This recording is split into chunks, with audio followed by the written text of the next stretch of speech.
Olá, o meu nome é Pedro Correia e estou a dar uma série de vídeos para ensinar a mexer em Python. Este é o quinto e vai ser sobre módulos e bibliotecas. São dois nomes para a mesma coisa, módulos ou bibliotecas é indiferente.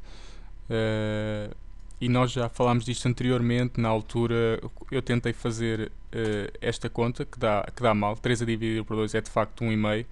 E para resolver isto eu dei esta instrução.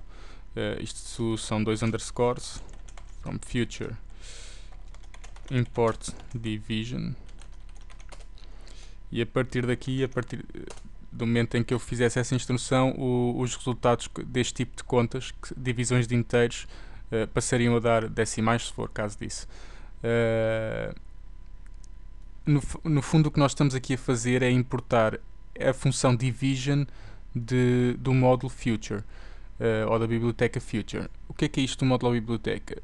São pacotes, são conjuntos de funções que nós podemos ir buscar. Por exemplo, o Python não sei se nativamente tem ou não a função seno ou cosseno, ou outro tipo de funções matemáticas, mas existem bibliotecas feitas propriamente para isso, para matemática, ou então para fazer gráficos, para fazer animações, para fazer interfaces gráficos, etc. E então nós podemos importar essa biblioteca e passar a usar essas funções.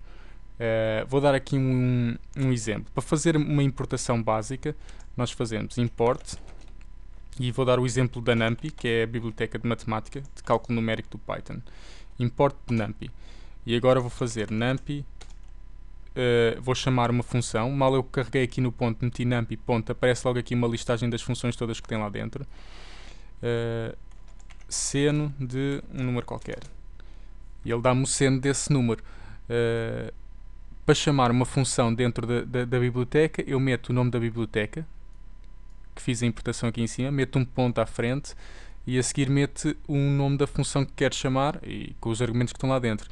Reparem que aqui neste IDE, se vocês estiverem a utilizar o Spider, a partir do momento em que eu chamei uma função, aqui no Object Inspector aparece a documentação dessa função. Vale a pena verem se tiverem dúvidas. Só que nem sempre dá jeito, continuando com as importações, nem sempre dá jeito utilizar o nome original, não é? Temos que estar a chamar, da mesma maneira que chamei o numpy.sine, posso chamar o numpy.cosseno, ou o numpy.tan. Cada vez que quero chamar uma função que está dentro do numpy, ponho numpy.qualquer coisa. E existem muitas funções lá dentro. Então, às vezes, para simplificar, nós queremos dar outro nome para meter aqui, para não estar sempre a escrever o numpy. Então fazemos import numpy as np. E a partir daqui já podemos utilizar np de, certo? Ou np de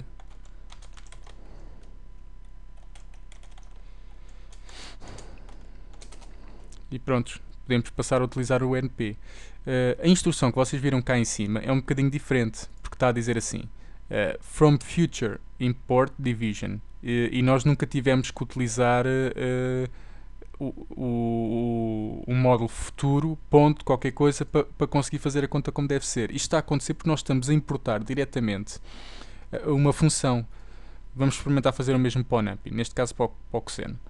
From numpy import cosseno, aí está, from numpy import cosseno, e a partir daqui eu consigo utilizar só a função cosseno. É normal que, se vocês estiverem a utilizar o Spider, que consigam utilizar as funções do numpy e do matplotlib e talvez mais de uma outra biblioteca automaticamente sem terem que importar nada. Isso acontece porque elas já estão, como isto é um IDE para programação científica, elas já são importadas automaticamente, provavelmente, não tenho bem a certeza disto. Mas de qualquer das maneiras, nos vossos programas ou em qualquer outro tipo de consola do Python, vocês têm que fazer as importações antes de conseguirem mexer com a biblioteca. Além disso, é uma boa maneira de testar se a vossa biblioteca está bem instalada ou não. Por exemplo, se eu meter aqui import uma coisa qualquer, ele vai me dizer que não existe. Ele encontrou o numpy porque ele existe e está bem instalado. esta instrução que nós fizemos aqui, import numpy, e substituímos o nome de numpy por np, também podemos fazer para as funções. Por exemplo, posso dizer from numpy import cosseno as c. Isto quer dizer o quê? Do numpy importar a função cosseno como se chamasse c. A partir do momento em que eu faço isto, a função c passou a ser o cosseno e eu posso utilizar isto diretamente. Foi importante eu ter exemplificado isto com o numpy, porque há aqui uma coisa ou outra que eu quero que vocês vejam em relação aos arrays do numpy. Vai ser importante para o próximo vídeo. Mas de qualquer das maneiras, no que toca a importar módulos, é isto. Nós mais para a frente iremos ver como é que havemos de construir os nossos próprios módulos, as nossas próprias bibliotecas, mas neste caso para utilizar as que já são feitas, para além da instalação, como é óbvio.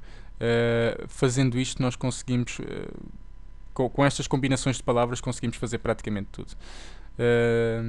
Não é muito para decorar. Então, porque é que eu quero falar do numpy? Quero falar do numpy porque, da mesma maneira que nós já antes falámos das listas, que eu acabei de fazer uma lista, um vetor, o numpy tem o seu próprio vetor. Chama-se numpy array.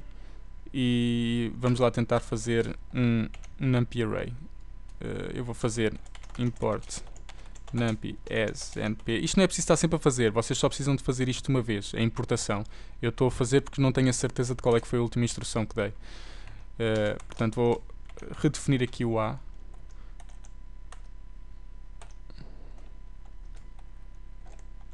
Um, 2, 3, 4, 5. Prontos. E a partir de agora o A passou a ser um array e aparece aqui definido. Recordem que quando eu fiz aqui o A numa lista e o chamei, ele apareceu simplesmente assim. Quando o chamo assim, ele já traz o array embutido. Isto pode dar muito jeito porque imaginemos que eu quero. Será que isto tem um mínimo? Um mínimo, posso chamar um máximo diretamente. A.min talvez. Estou para aqui a inventar, eu não sei se isto existe. Sim, mas existe. Posso chamar uma série de funções automaticamente. E reparem que isto aqui, o array que nós construímos é um objeto por si próprio. Nós acabamos por chamar funções que estão dentro desse objeto. Como é o mínimo, o máximo, a min.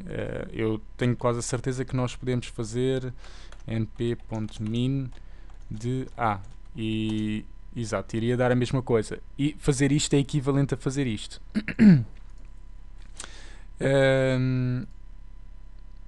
E agora vou tentar fazer um vetor. Não é um vetor, porque nós um vetor já temos aqui. Vou tentar fazer uma matriz utilizando uma função que se chama zeros, que serve para fazer uma matriz só de zeros. Vamos ver como é que ela fica.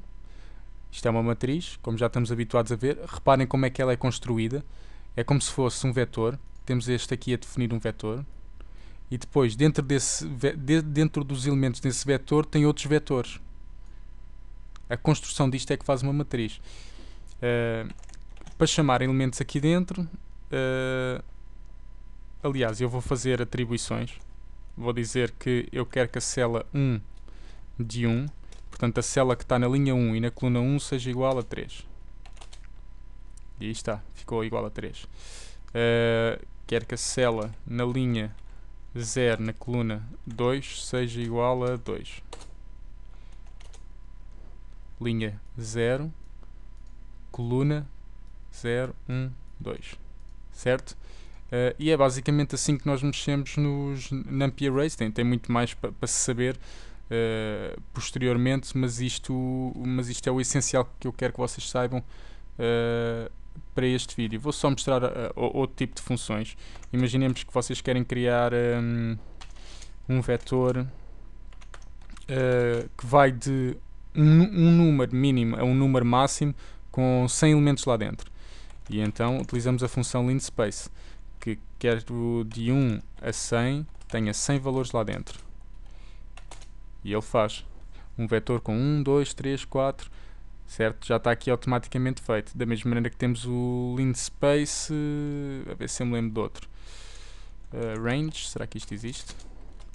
Eu sei que ele existe no Python, mas não tenho a certeza se existe aqui. Não, não tem. Fazer o range, talvez assim. Exato. 1 a 10, 2.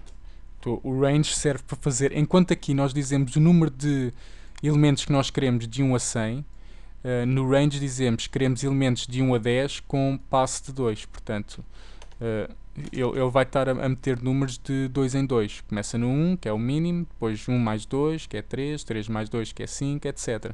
Isto não é uma função do NumPy, nós chamamos a partir do Python, por isso é que dá uma lista e não um array, como deu aqui o linspace ou os zeros lá em cima. E pronto, vamos ficar por aqui neste vídeo.